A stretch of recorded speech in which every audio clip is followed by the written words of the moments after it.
నమస్తే, welcome to YNC news. ముందుగా headlines.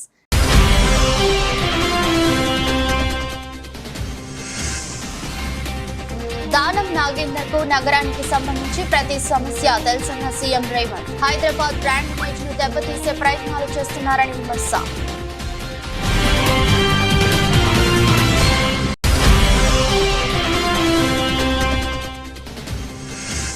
Velagapudi సచివాలయంలో విద్యుత్ శాఖపై సీఎం సమీక్ష.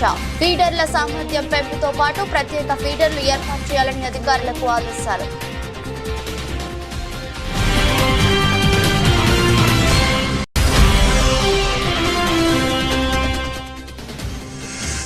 సీఎం రేవంత్ రెడ్డితో ఆనంద్ మహీంద్రా మర్యాద పూర్వక భేటీ. రాష్ట్రంలో మహీంద్రా గ్రూప్ పెట్టుబడులు, ఇతర అంశాలపై చర్చ.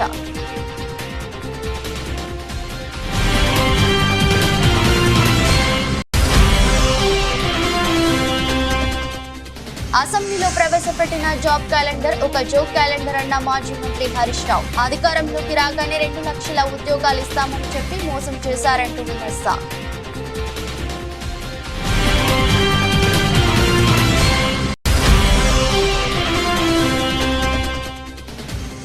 టైగా ముగిసిన టీమిండియా శ్రీలంక తొలి వన్డే.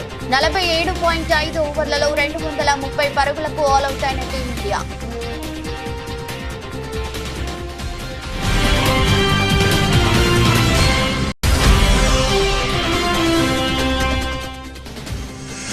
అంతర్జాతీయ మార్కెట్ల ప్రభావంతో బంగారం ధర పెరుగుతున్నా బంగారం ధర ప్రస్తుతం 70,000 మార్క్ చేసిన బంగారం ధర.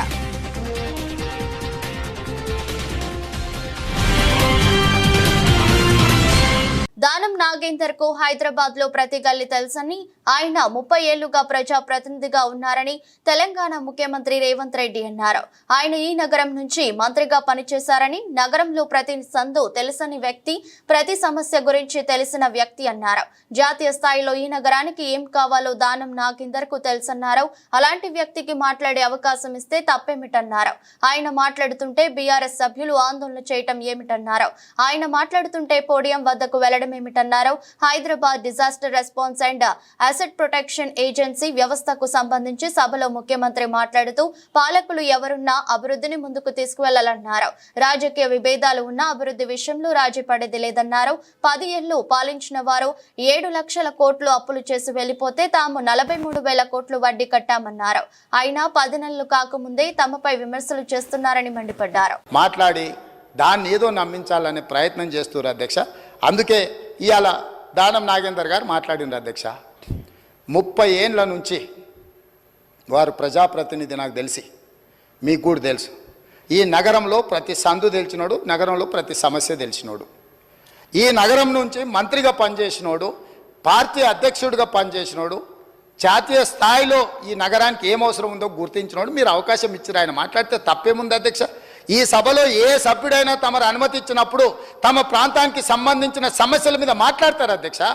ఆదిలాబాద్ అడవుల గురించి, ఆదివాసీ బిడ్డల గురించి, అక్కడుండే ఐటీడీఏ గురించి ఒకవేళ మాట్లాడాల్సి వస్తే పాల్వాయి హరీష్కు మీరు ఇస్తారు అవకాశం. ఎందుకంటే ఆ ప్రాంతంలో నిత్యం ఉండేవాడు, అక్కడుండే పోడు భూముల కోసం కొట్లాడేటోడు, పోడు భూముల కోసం, ఆదివాసుల కోసం జైలుకు పోయినోడు. కాబట్టి ఆయనకు ఆ సమస్యల పట్ల అవకాశం ఉందని మీరు ఇచ్చుండవచ్చు కొన్నిసార్లు. అది మీ విచక్షణ అధికారం. మీ అధికారాన్ని ప్రశ్నించే అధికారం ఎవరికి లేదు అధ్యక్ష. వాళ్ళకి కావాలంటే ఎవరు మాట్లాడతారో మాట్లాడడానికి మైక్ తీసుకోమనేది ఉండే.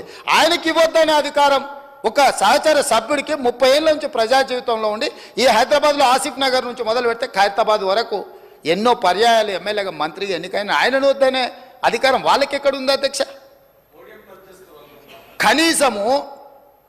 కనీస అవగాహన, విచక్షణ అన్నీ కోల్పోయి ఎవ్వరు మాట్లాడద్దు, మాట్లాడినంతసేపు మైక్ మా దగ్గర ఉండాలి, లేకపోతే మేము పోడియంలోకి వచ్చి అల్లరి చేస్తాం. ఏం పద్ధతి అధ్యక్ష? మేము కూడా ఓపికగా చూస్తున్నాం అధ్యక్ష. నాకు కూడా తెలుసా అధ్యక్ష ఈ సభలో ఏం జరిగిందో. కోమటిరెడ్డి వెంకటరెడ్డి గారు, సంపత్ కుమార్ గారు సభ్యత్వాలు ఎట్లా రద్దు అయిపోయినా మీరు చూసిరు కదా అధ్యక్ష. ఆ పని చేయలేమా? మీరు తమరు చేయరా? ఏముంది అల్లరి చేస్తే? ఒక 1/2 డజన్ మందిని రద్దు చేసినాం అనుకో అధ్యక్ష, బుద్ధి వస్తుంది. ఇంకోడు ఎవడాడికి రావాలంటే వెనక ముందు ఆలోచన చేస్తాడు అధ్యక్ష. రాష్ట్ర రైతాంగానికి పగటి పూటే 9 గంటల పాటు నాణ్యమైన విద్యుత్ అందించేందుకు చర్యలు తీసుకోవాలని ముఖ్యమంత్రి నారా చంద్రబాబు నాయుడు ఇంధన శాఖ అధికారులను ఆదేశించారు. అందుకు అనుగుణంగా ఆయా ఫీడర్ల సామర్థ్యాన్ని మెరుగుపరచడంతో పాటు ప్రత్యేక ఫీడర్లను ఏర్పాటు చేయాలని సూచించారు.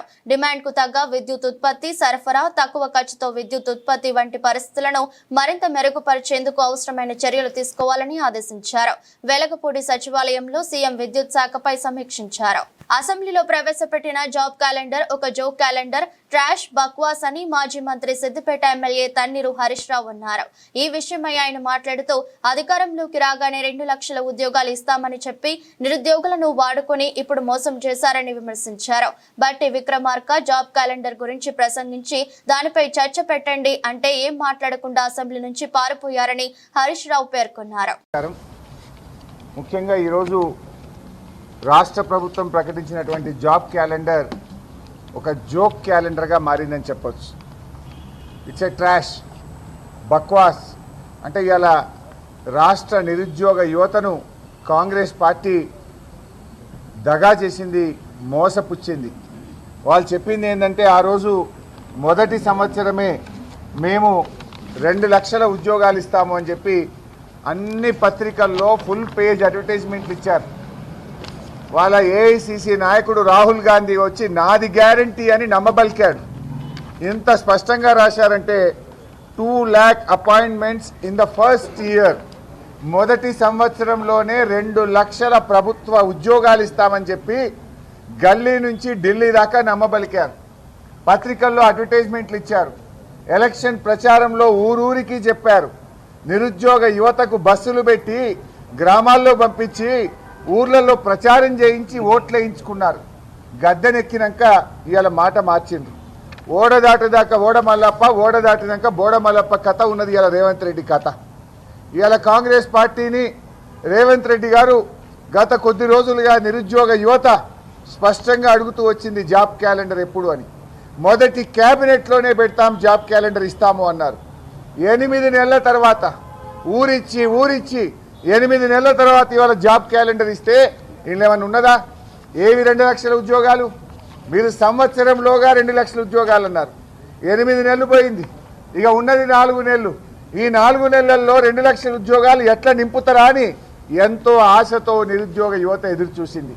ఇందులో ఎంత జోక్ అంటే గవర్నమెంట్ అసెంబ్లీలో ఏదైనా స్టేట్మెంట్ ఇస్తే ఆ స్టేట్మెంట్ ఎవరు ఇచ్చారు? ముఖ్యమంత్రి గారు ఇచ్చారా? సంబంధిత మంత్రి ఇచ్చాడా? వాళ్ళ పేరు ఉంటుంది కింద. గవర్నమెంట్ స్టేట్మెంట్ అనేది అసెంబ్లీలో ఎప్పుడైనా పెట్టినప్పుడు ఆ స్టేట్మెంట్ ఎవరు చేస్తున్నారు? ప్రభుత్వం తరఫున ముఖ్యమంత్రి, మంత్రి గారా, ఎవరు చేస్తారనేది కింద పేరు, సంతకం ఉంటుంది. కానీ ఇదేంటంటే చిత్తు కాగితం లాగా ఒక తెల్ల పేపర్ మీద స్టేట్మెంట్ లాంటిది పెట్టి చర్చ లేకుండా ఫటాఫట్ ఉప ముఖ్యమంత్రి గారు చదివిండు. అరే మాకు మైక్ ఇవ్వండి అంటే సభలో నుంచి ఉప ముఖ్యమంత్రి గారు బయటకు వెళ్ళిపోయింది. ఉద్యోగస్తులు, పెన్షనర్లకి మేలు చేస్తానని ఎన్నికల సమయంలో హామీలు ఇచ్చిన చంద్రబాబు మధ్యంతర భృతిని కూడా వెంటనే ఇస్తామని చెప్పారని ఏపీ ఎన్జీఓ అసోసియేషన్ మాజీ రాష్ట్ర అధ్యక్షులు నలమారు చంద్రశేఖర్ రెడ్డి అన్నారు. ఈ విషయమై ఆయన మీడియాతో మాట్లాడుతూ ఎన్నికల సమయంలో హామీలు ఇచ్చిన చంద్రబాబు అధికారంలోకి వచ్చి దాదాపు 1.5 నెలలు గడుస్తున్నా ఆ ఊసే ఎత్తడం లేదని విమర్శించారు. మేము వస్తే మధ్యంతర భృతిని ఇమీడియట్గా ఇస్తాము అని చెప్పేసి ఈనాటి ముఖ్యమంత్రి గారు మరి మేనిఫెస్టోలో చెప్పడం జరిగింది. మరి దాదాపు ప్రభుత్వం ఏర్పడి కూడా 2 నెలలు కావస్తూ ఉంది. మరి ఉద్యోగస్తులు ఎదురు చూస్తూ ఉన్నారు.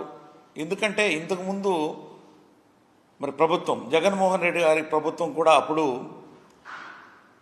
మేము వస్తే వచ్చిన వెంటనే ఐఆర్ ఇస్తామన్నారు. తదనుగుణంగానే జగన్మోహన్ రెడ్డి గారు వచ్చిన తర్వాత 27% మధ్యంతర భృతిని ఉద్యోగస్తులకి, పెన్షనర్స్కి మరి ఇవ్వడం జరిగింది. అలాగే ఈసారి కూడా ఈ ముఖ్యమంత్రి గారు కూడా మేము గెలిచిన తర్వాత ఇమ్మీడియట్గా మరి మధ్యంతర భృతి ఇస్తాము అని చెప్పేసి అనౌన్స్ చేసిన ధర్మిలా మరి ఉద్యోగస్తులు ఎదురు చూస్తున్నారు. ఎందుకంటే మామూలుగా వృద్ధులకి ఇచ్చేటువంటి ఏదైతే పెన్షన్ ఉందో అది 4,000కు పెంచడం, పెంచిన తర్వాత ఇమీడియట్గా ఇస్తామని చెప్పేసి అరియర్స్తో దాన్ని ఏప్రిల్ నుంచి కూడా ఇచ్చినటువంటి సంఘటన కూడా చూసాం. అయితే అదేవిధంగా మా పెన్షనర్స్, ఉద్యోగస్తుల్లో ఉండేటువంటి పెన్షనర్స్ కూడా ఎదురు చూస్తూ ఉన్నారు. ఎందుకంటే నేను ఎన్జిఓ సంఘానికి రాష్ట్ర అధ్యక్షుడిగా పనిచేశాను. అదేవిధంగా మరి ప్రభుత్వ సలహాదారులు ఉద్యోగ సంక్షేమంగా పనిచేశాను. ఈనాడు మరి అఖిల భారత రాష్ట్ర ప్రభుత్వ పెన్షనర్ల అసోసియేషన్ కూడా వైస్ ప్రెసిడెంట్గా కొనసాగుతూ ఉన్నా. మా పెన్షనర్స్ అంతా అడుగుతూ ఉన్నారు, ఏంటంటే మనకి ఈ అయ్యారు ఇస్తానన్నాడు కదా, ఆయన వచ్చిన వెంటనే మరి ఆ ప్రభుత్వం అప్పుడు ఇచ్చింది కదా, ఇప్పుడు ఇవ్వట్లేదు అని చెప్పేసి కూడా అడుగుతూ ఉన్నారు. దాన్ని తక్షణమే మరి ఆ యొక్క మధ్యంతర భృతిని ఉద్యోగస్తులకి, పెన్షనర్స్కి మరి ఇవ్వాలి అని చెప్పేసి కూడా నేను ఈ సందర్భంగా మరి ముఖ్యమంత్రి గారిని కూడా కోరుతున్నా. గన్ పార్క్ వద్ద బీఆర్ఎస్ నేతలను పోలీసులు అరెస్ట్ చేశారు. మాజీ మంత్రులు కేటీఆర్, హరీష్ రావు సహా పలువురిని అరెస్ట్ చేశారు. జాబ్ క్యాలెండర్ పేరిట అసెంబ్లీ సాక్షిగా నిరుద్యోగులను మోసం చేస్తున్నారని ఆరోపిస్తూ బీఆర్ఎస్ ఎమ్మెల్యేలు గన్ పార్క్ వద్ద ఆందోళనకు దిగారు. ఈ సమయంలో పోలీసులు బీఆర్ఎస్ ఎమ్మెల్యేల మధ్య వాగ్వాదం జరిగింది. ఆ తర్వాత ఎమ్మెల్యేలను అరెస్ట్ చేసి బస్సుల్లో తరలించారు. అమరవీరుల స్తూపం వద్ద నిరసన తెలిపే హక్కు లేదా, ఇదేనా ప్రజాపాలనని ఎమ్మెల్యేలు ప్రశ్నించారు. కాంగ్రెస్ పార్టీ ఎన్నికల సమయంలో 2 లక్షల ఉద్యోగాలు ఇస్తామని చెప్పి 2 ఉద్యోగాలు కూడా ఇవ్వలేదని విమర్శించారు. రాహుల్ గాంధీ తెలంగాణకు వచ్చి ఇక్కడ యువతకు క్షమాపణ చెప్పాలని డిమాండ్ చేశారు.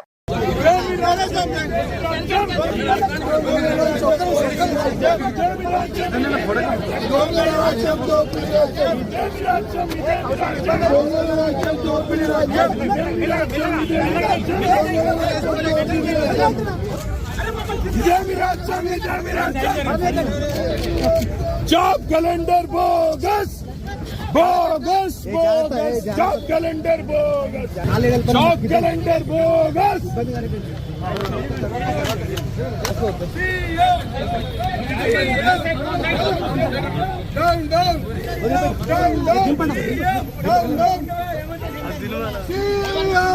జూబ్లీ హిల్స్ నివాసంలో ముఖ్యమంత్రి రేవంత్ రెడ్డితో మహీంద్రా గ్రూప్, మహీంద్రా మరియు Mahindra limited, tech Mahindra limited chairman Anand Mahindra మర్యాదపూర్వకంగా భేటీ అయ్యారు.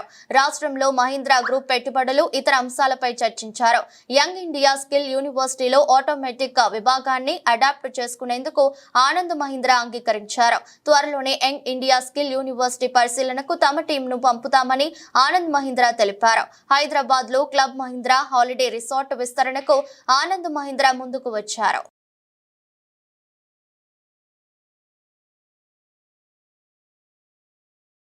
ప్రభుత్వ బాలుర వసతి గృహాన్ని కొమరోలు తహసీల్దార్ మల్లికార్జున నాయుడు ఆకస్మిక తనిఖీ చేసి వార్డెన్ కు పలు సూచనలు చేశారు. ప్రకాశం జిల్లా కొమరోలులోని ఎస్సీ బాయ్స్ హాస్టల్ ను కొమరోలు తహసీల్దార్ మల్లికార్జున నాయుడు ఆకస్మిక తనిఖీ చేశారు. ఈ సందర్భంగా హాస్టల్ గదులను పరిశీలించారు. అనంతరం నీటి సౌకర్యాన్ని పరిశీలించారు. వంటగదిని, విద్యార్థులు విశ్రాంతి తీసుకునే గదులను పరిశీలించారు. వసతి గృహం ముందు వైపు సైడ్ కాలువలో మురుగునీరు, అలాగే నిల్వ ఉండడం, దుర్వాసన రావడం, పిల్లలకు దోమలు కుట్టడం లాంటి సమస్యలపై ఆగ్రహం వ్యక్తం చేశారు.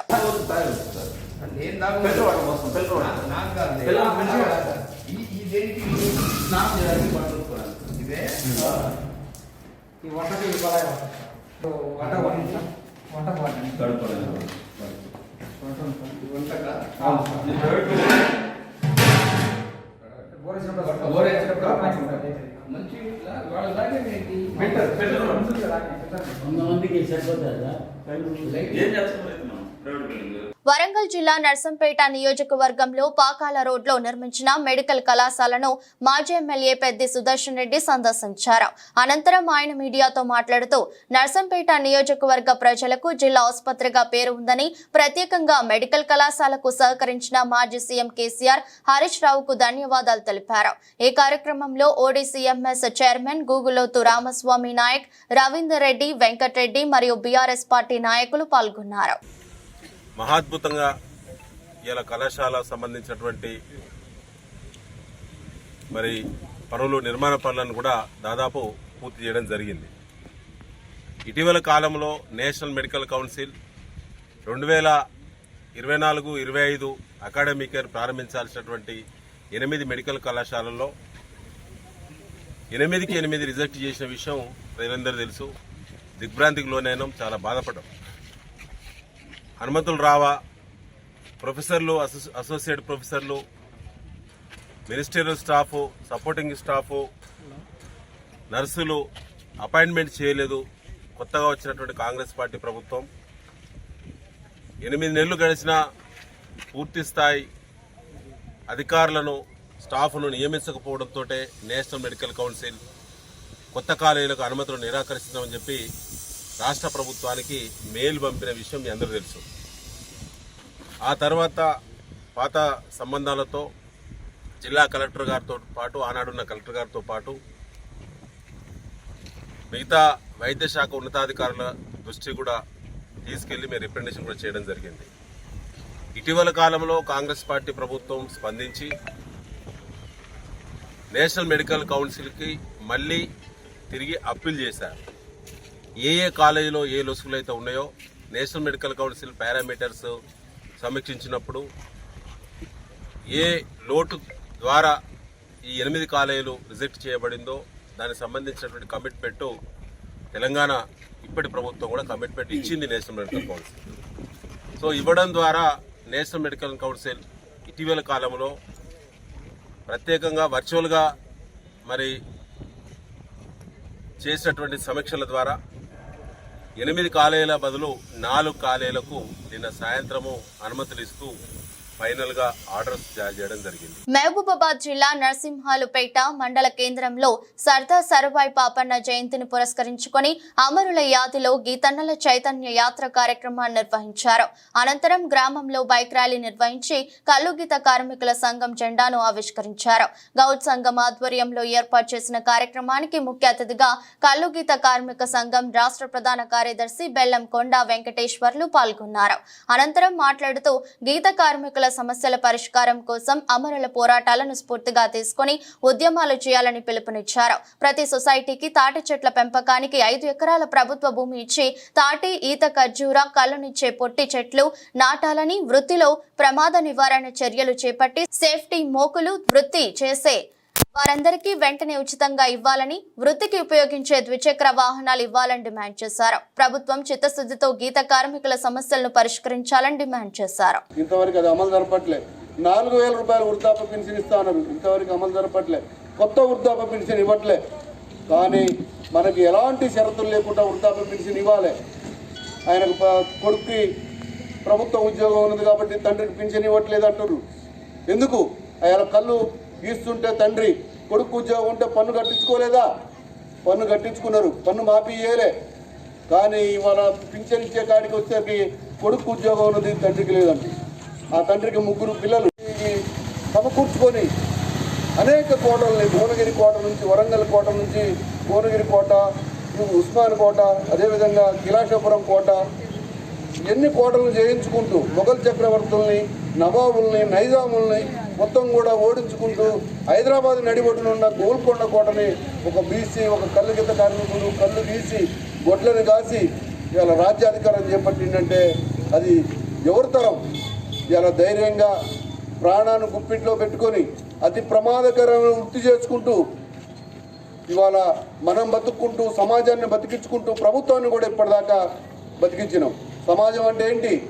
ఇవాళ గ్రామీణ వైద్యులు లేరు. ఎంతముందు గతంలో గ్రామీణ వైద్యులు ఎవరు? కల్లుగీత కార్మికుడు గౌడే.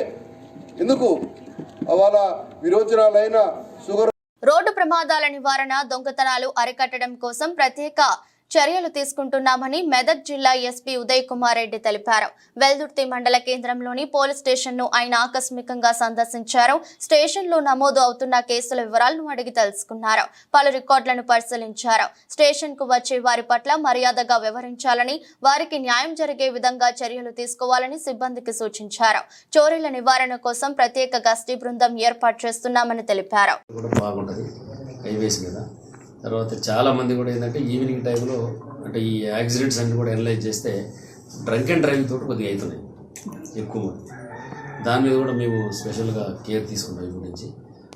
తర్వాత దొంగతనాలు అరికట్టడానికి కూడా నైట్ బీటు ఎక్కువ తిరుగుతున్నాం. మొత్తం బీసీలు కానీ పెట్రోల్ గారు కూడా మొత్తం రీఆర్గనైజ్ చేసి ఒకటి క్యూఆర్టీ కూడా పెట్టి సర్ప్రైజ్ వెహికల్ చెకింగ్ ఎప్పుడు ఒక 30 మంది జిల్లాలో అన్ని ప్లేసెస్లో ఏదో ఒక చెకింగ్ పెట్టే విధంగా స్టార్ట్ చేశాం. లక్షలు మనోళ్ళంతా డైవర్షన్ అంతా అటు ఇటు ఉంది. కుప్పం మున్సిపాలిటీని పరిశుభ్రమైన మున్సిపాలిటీగా తీర్చిదిద్దడానికి కమిషనర్ శ్రీనివాసరావు నడుం బిగించారు. ఈ సందర్భంగా ఆయన మాట్లాడుతూ పలు వార్డులలో మహిళా సంఘాలకు అవగాహన కార్యక్రమాలు నిర్వహించారు. డోర్ టు డోర్ చెత్త సేకరణకు ప్రతిరోజు ట్రాక్టర్లు వస్తాయని, చెత్త నిల్వలను ట్రాక్టర్లలో వేయాలని సూచించారు. ఇండ్ల పరిసరాలలో శుభ్రత, 100% మరుగుదొడ్ల వినియోగంపై మహిళలకు అవగాహన కల్పించడం జరిగిందని కుప్పం మున్సిపల్ కమిషనర్ శ్రీనివాసరావు తెలిపారు. కుప్పం పురపాలక సంఘం కొత్తగా 2020లో కాన్స్టిట్యూట్ అయింది. ఈ పురపాలక సంఘం పరిధిలో ఇప్పటి వరకు door to door solid waste collection అనేది లేదు. అందులో భాగంగా పురపాలక సంఘం పరిధిలో టీకేపల్లి, మిగతా ఇతర ప్రాంతాల్లో 10-11 వార్డుల్లో ఈ మహిళలకు అందరికి కూడా అవగాహన కల్పించడం జరిగింది. వాళ్ళ ఇళ్లలో ఉత్పత్తి అయ్యే చెత్త చక్కగా పురపాలక సంఘ వాహనానికి మాత్రం వేయాలి, బహిరంగ ప్రదేశాలు వేయకూడదు. అలా పురపాలక సంఘాన్ని కోఆపరేట్ చేసి పురపాలక సంఘం యొక్క శుభ్రతకి సహకరించాలని ప్రజలకి విజ్ఞప్తి చేయడం జరిగింది.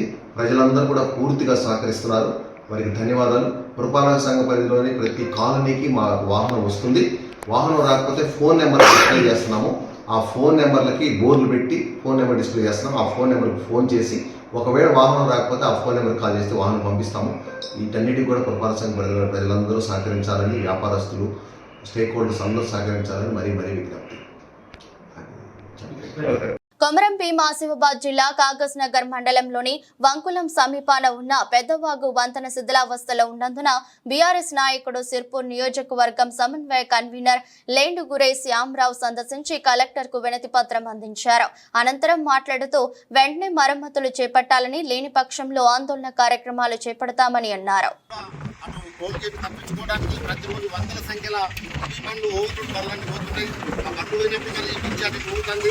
అదేవిధంగా ఎక్కడెక్కడ క్రాక్స్ వచ్చినాయి, పలిపోయినాయి. అందులో రైళ్లు ఆటలు కనబడుతున్నాయి. కాబట్టి మేము ప్రభుత్వాన్ని కోరుకుంటున్నాం. అదేవిధంగా ఈ స్థానిక ఎమ్మెల్యే హరీష్ రావు కూడా చెప్తున్నాం, దీన్ని అసెంబ్లీలో ప్రస్తావించి ఈ బ్రిడ్జికి నిధులు శాంక్షన్ చేయించి వెంటనే దీన్ని కట్టాలని కోరుకుంటున్నాం. లేకపోతే మరి గత సంవత్సరం అందెలి బ్రిడ్జి ఏ విధంగా అయితే కూలిపోయిందో ఆ అందెలి బ్రిడ్జి కూలిపోవడం వల్ల దాదాపు 200 గ్రామాలకు రాకపోకలు మంది చాలా ఇబ్బందులు పాలవుతున్నాం. అదేవిధంగా ఈ బ్రిడ్జి కాకముందే దీని ప్రభుత్వం స్పందించి, రేవంత్ రెడ్డి కావచ్చు, స్థానిక ఎమ్మెల్యే కావచ్చు, మరి స్పందించి వెంటనే ఈ నిధులు కేటాయించి ఈ బ్రిడ్జి కట్టాలని కోరుకుంటున్నాం. ఎందుకంటే ఈ బ్రిడ్జి కట్టడానికి 2-3 సంవత్సరాలు పడుతుంది. ఆ లోపల ఈ బ్రిడ్జి ఉంటుందా పోతుందా తెలియదు. కాబట్టి దయచేసి ముందస్తు చర్యగా అంచెలి బ్రిడ్జిని దృష్టిలో పెట్టుకొని ఈ పెద్దవాగు బ్రిడ్జిని కూడా తొందరగా నిధులు శాంక్షన్ చేయించి ఈ బ్రిడ్జి నిర్మాణం చేయాలని మేము బీఆర్ఎస్ పార్టీ కోరుకుంటున్నాం. అన్ని వర్గాలను అలరించే రీతిలో అన్ని హంగులతో కమిటీ కుర్రోళ్లు మూవీ గోదావరి బ్యాక్ డ్రాప్ తో తెరకెక్కించినట్లు నిహారిక కొనిదల ప్రొడక్షన్స్ అధినేత నటి నిహారిక, చిత్ర దర్శకుడు యదువంశీ చెప్పారు. ఈ మూవీలో అందరూ కొత్త వాళ్ళను పరిచయం చేయడం ద్వారా అనుకున్న నటనను రాబట్టామని చెప్పారు. ఈ చిత్రం తప్పనిసరిగా విజయవంతమవుతుందని ఆశిస్తున్నట్లు తెలిపారు. సందీప్ సరోజ్, తేజస్వీరావు, ప్రసాద్ బెహారా, త్రినాథ్ వర్మ, టీనా శ్రావ్య, యశ్వంత పెండ్యాల, ఈశ్వర్ రాజరాజు, రాధ్య సురేష్ తదితరులతో సహా 11 మంది నూతన నటీనటులు నటించిన కమిటీ కుర్రోళ్లు మూవీ ఈ నెల 9న వరల్డ్ వైడ్ థియేటర్లలో సందడి చేయనుంది. ఈ నేపథ్యంలో ప్రమోషన్ వర్క్ లో భాగంగా చిత్ర బృందం రాజమహేంద్రవరం విచ్చేసింది. కొనిదల పద్మజ ఈ మూవీ నిర్మించారు. ఈ సందర్భంగా స్థానిక హోటల్ షెల్టాన్ ఏర్పాటు చేసిన మీడియా సమావేశంలో దర్శకుడు యదువంశీ మాట్లాడుతూ, రైటర్ గా పనిచేసిన తాను ఈ చిత్రం ద్వారా దర్శకుడిగా పరిచయం అవుతున్నందుకు ఆనందంగా ఉందన్నారు. కమిటీ కుర్రోళ్ళు అనే సినిమాకి డైరెక్టర్ నిహారిక కొనిదల గారి ప్రొడక్షన్లో, పింక్ ఎలిఫెంట్స్ ప్రొడక్షన్లో ఎస్ఆర్టీ ఎంటర్టైన్మెంట్స్, ఎస్ఆర్టీ స్టూడియోస్ అనే సంస్థ ద్వారా నేను డెబ్యూటెంట్గా పరిచయం అవుతున్నాను. మా సినిమా పేరు మీ అందరికీ తెలుసు, కమిటీ కుర్రోళ్ళు. ఇదిగోండి మా కుర్రోళ్ళు అందరూ మీ వెనకే ఉన్నారు. అన్ని కమిటీలు అండి, అన్ని కమిటీలు మన ఊర్లో జరిగే జాతరల దగ్గర నుంచి ఎలక్షన్ల వరకు ఊర్లో జరిగే ప్రతిదానికి ఉండే కమిటీ కుర్రోళ్ళు ఎలా ఉంటారో మా కమిటీ కుర్రోళ్ళు సినిమాలో అన్నీ చూపించబోతున్నాం. ఈ జర్నీలో మా కుర్రోళ్ళందరినీ కూడా రాజమండ్రి ప్రజలు, గోదావరి ప్రజలు అందరూ కూడా ఆశీర్వదిస్తారని ఆశిస్తూ ఇదిగో హైదరాబాద్ నుంచి ఇక్కడ వరకు వచ్చామన్నమాట. మీ ఆశీస్సులు మా కుర్రోళ్ళకి, మా పింక్ ఎలిఫెంట్ పిక్చర్స్కి, మా సినిమా మీద ఉండాలని ప్రగాఢంగా ఆశిస్తున్నాను అనమాట. అవునండి, ఫస్ట్ సినిమా అండి, డెబ్యూటెంట్. నన్ను పరిచయం చేస్తుంది నిహారిక గారు and pink elephant pictures SRD studios. But committee కుర్రాళ్ళు అన్న సినిమా యదువంశి గారు నాకు ఫస్ట్ నరేట్ చేసినప్పుడే నేను ఇలాంటి కథ వినిన తర్వాత దీంతో నేను అసోసియేట్ అయి ఉండాలని చాలా గట్టిగా కోరుకున్నాను. చాలామంది చేతులు మారి 3 సంవత్సరాలుగా నా దగ్గరికి వచ్చింది కథే నన్ను కోరుకుంది అని నేను బిలీవ్ చేస్తాను as a producer. So I'm very grateful. నాకు ఇంత మంచి టీం వచ్చింది. ఈ 11 మంది ఎంత హార్డ్ వర్క్ చేశారంటే అది నేను ఇప్పటి వరకు చూడలేదు, అంత హార్డ్ వర్కింగ్ యంగ్స్టర్స్ని. అండ్ యదువంశి గారు ఆయనదే ఫస్ట్ సినిమా కాదు ఇది, నాది కూడా as a producer, as a feature film producer first cinema. So మీ అందరు ఆశీస్సులు ఉంటాయని కోరుకుంటున్నాను. Thank you so much. ప్రస్తుతానికి కమిటీ కుర్రోళ్ళు రిలీజ్ అయ్యేంత వరకు ఏం ప్రాజెక్ట్స్ అనుకోలేదు సార్. బట్ రిలీజ్ అయిన తర్వాత ఐ విల్ లుకింగ్ ఫర్ కొన్ని ప్రాజెక్ట్స్. నిజంగా సెట్ అయ్యే అంటే మా ఫ్యామిలీలో ఎవరికైనా వాళ్ళకి సెట్ అయ్యే ఒక కథ నా దాకా వచ్చి నేను తీయగలుగుతాను అన్న నమ్మకం నాకు కుదిరితే కనుక డెఫినెట్గా తీస్తాను. మొన్న టీమిండియా శ్రీలంక జట్ల మధ్య చివరి T20 మ్యాచ్ టై కావడంతో సూపర్ ఓవర్ ద్వారా విజేతను నిర్ణయించాల్సి వచ్చింది. నేడు ఇరు జట్ల మధ్య తొలి వన్డే కూడా టై అయింది. కొలంబోలోని ప్రేమదాస స్టేడియంలో జరిగిన ఈ మ్యాచ్ లో మొదట బ్యాటింగ్ చేసిన శ్రీలంక 50 ఓవర్లలో 8 వికెట్లకు 230 పరుగులు చేసింది. లక్ష్య ఛేదనలో టీమిండియా కూడా సరిగ్గా 230 పరుగులే చేసింది. టీమిండియా 47.5 ఓవర్లలో ఆల్అౌట్ అయింది. టీమిండియా ఇన్నింగ్స్ లో కెప్టెన్ రోహిత్ శర్మ 58, అక్షర్ పటేల్ 33, KL రాహుల్ 31, శివం దుబే 25, విరాట్ కోహ్లీ 24, శ్రేయాస్ అయ్యర్ 23 పరుగులు చేశారు. శుభ్మాన్ గిల్ 16, వాషింగ్టన్ సుందర్ 5 పరుగులకు అవుట్ అయ్యారు. చివర్లో టీమిండియా విజయానికి 18 బంతుల్లో 5 పరుగులు కావాల్సి ఉండగా చేతిలో 2 వికెట్లు ఉన్నాయి. క్రీజులో శివం దుబే, సిరాజ్ ఉన్నారు. ఇన్నింగ్స్ 48వ ఓవర్ విసిరిన శ్రీలంక కెప్టెన్ చరిత్ అసలంక 4వ బంతికి శివం దుబేను అవుట్ చేశాడు. ఆ తర్వాత బంతికే హర్షదీప్ ను డకౌట్ చేయడంతో టీమిండియా ఇన్నింగ్స్ కు తెరపడింది. శ్రావణ మాసం వచ్చేస్తోంది. బంగారం ధరలకు రెక్కలొస్తున్నాయి. సోమవారం నుంచి శ్రావణ మాసం ప్రారంభమవుతున్న సంగతి తెలిసిందే. పూజలు, వ్రతాలతో తెలుగు లోగిళ్లు కలకలలాడతాయి. ఫంక్షన్లు, పెళ్లిళ్లు ఉండటంతో బంగారానికి భారీగా డిమాండ్ ఉంటుంది. అంతర్జాతీయ మార్కెట్ల ప్రభావంతో బంగారం ధర పెరుగుతోంది. బంగారం, వెండిపై కేంద్ర ప్రభుత్వం కస్టమ్స్ సుంకం 6% తగ్గించింది. దాంతో ధరలు తగ్గాయి. ఆ తర్వాత మాత్రం వరుసగా పెరుగుతూ వస్తున్నాయి. హైదరాబాద్ లో 10 గ్రాముల 22 క్యారెట్ల బంగారం ధర 64,810గా ఉంది. మేలిమి బంగారం ధర 70,000 మార్క్ చేసింది. 70,700గా ఉంది. విశాఖపట్నం, విజయవాడలో బంగారం ధరల్లో తేడా లేదు. 22 క్యారెట్ల బంగారం ధర 64,810గా ఉండగా 24 క్యారెట్ల బంగారం ధర 70,700గా ఉంది. వెండి ధర కూడా పెరిగింది. ఢిల్లీలో కిలో వెండి ధర 86,400గా ఉంది. ముంబైలో 87,300, బెంగళూరు కిలో వెండి 86,100, చెన్నైలో కిలో వెండి ధర 90,900గా ఉంది. హైదరాబాద్, విజయవాడ, విశాఖపట్నాల్లో కిలో వెండి ధర 90,900గా ఉంది. వార్తలు ముగించే ముందు మరోసారి హెడ్లైన్.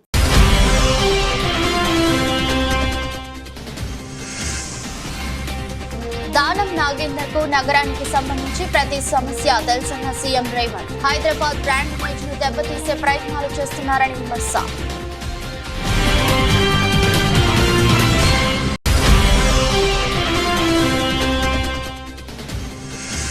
వెలగపూడి సచివాలయంలో విద్యుత్ శాఖపై సీఎం సమీక్ష. ఫీడర్ల సామర్థ్యం పెంపుతో పాటు ప్రత్యేక ఫీడర్లు ఏర్పాటు చేయాలని అధికారులకు ఆదేశాలు.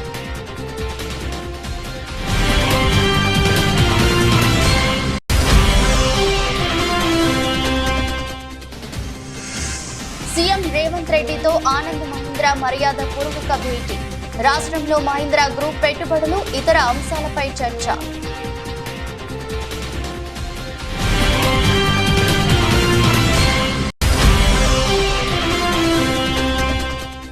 అసెంబ్లీలో ప్రవేశపెట్టిన జాబ్ క్యాలెండర్ ఒక జోక్ క్యాలెండర్ అన్న మాజీ మంత్రి హరీష్ రావు. అధికారంలోకి రాగానే 2 లక్షల ఉద్యోగాలు ఇస్తామని చెప్పి మోసం చేశారంటూ విమర్శ.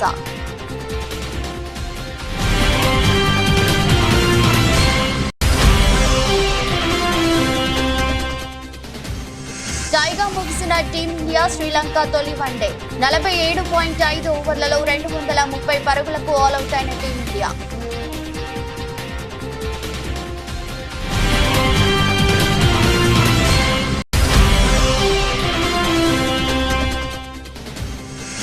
అంతర్జాతీయ మార్కెట్ల ప్రభావంతో బంగారం ధర పెరుగుతున్న బంగారం ధర ప్రస్తుతం 70,000 మార్క్ చేసిన బంగారం ధర.